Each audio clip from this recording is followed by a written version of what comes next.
Hi, folks. My name is Kristin Bott, and I'm coming to you as one of the co-leads for the Pride Employee Resource Group at Posit PBC. Today, I'm going to be talking about building community at work. Now, thinking about ways that folks tend to approach this, I think it's very classic to do big things. So maybe you bring in a speaker to approach a somewhat heady topic like how to be your authentic self at work. Or there's always the classic drag bingo. Now, I think this is a really fun thing to do. People love this as an event. This is something we do at Posit every year. And people tell us things like, oh, my kids really look forward to it. This is one of the highlights of our summer. And come on, who doesn't love a queer dance break in the middle of the workday? So this is a great event. This is something we want to keep. And yet we wanted to see what else might meet the needs of our community. What else could we do? Maybe one way to think about this is if you have a big event, you have a speaker or an entertainer, you have people listening, they're all paying attention to that one speaker. But if you take the speaker away, you provide an opportunity for people to connect with one another. So, idea number one, how about a coffee break? This is 45 minutes. We do this monthly. Bring whatever beverage you have to have, join when you can, leave when you have to. So this is a nice place to chat in a relatively small group.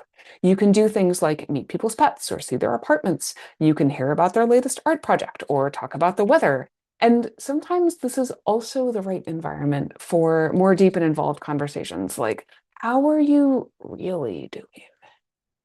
This has landed really well with people. And yet, what else can we do? Who could we reach by doing something slightly different? Enter the Pride Game Break. This is half an hour every month. We get folks together and do something fun, play some kind of game together. So we've had Jeopardy, trivia games, drawing games like Gartic Phone.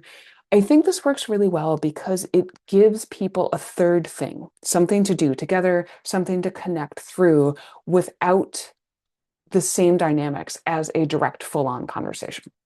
Okay, that's great. What else?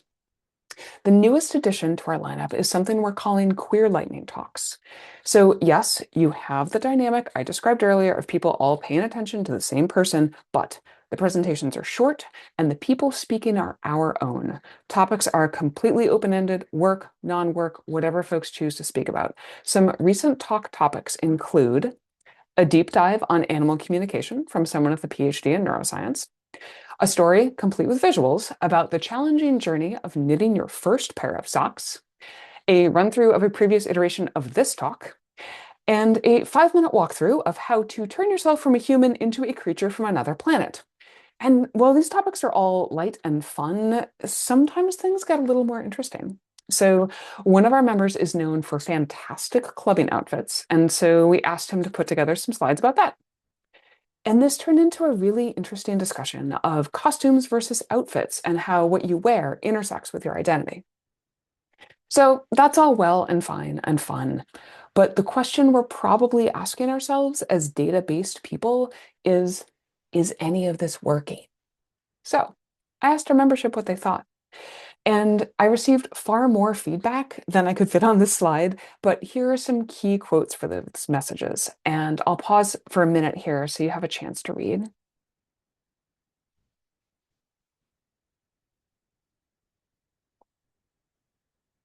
And of course, you can come back to the slides later. So to briefly close out, to echo one of our community members on that last slide, I think community is built through the many small actions. You don't need big events. You don't need a big budget. If you're trying to get folks together, consider providing multiple options. And if you have a new idea, give it time before you decide whether it's a success or a failure. And of course, always stay plugged into your community and get feedback. Thank you all so much for listening, and a shout out to all of our Pride ERG co-leads, current and past, as well as our executive sponsors. I'd love to talk about any of this, so please do get in touch. Thank you so much.